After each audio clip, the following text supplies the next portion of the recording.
Қай сүрені әр түні оқысан, кедей болмайсың.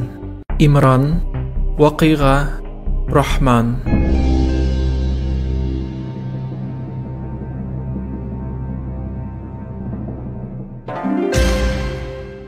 Ібіліс кім болған? Жын, періште, адам.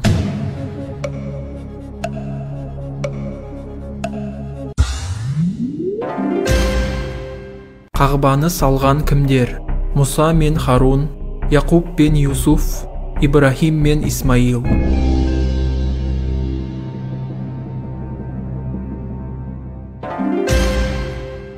Құранда қанша әйел адамның аты аталған?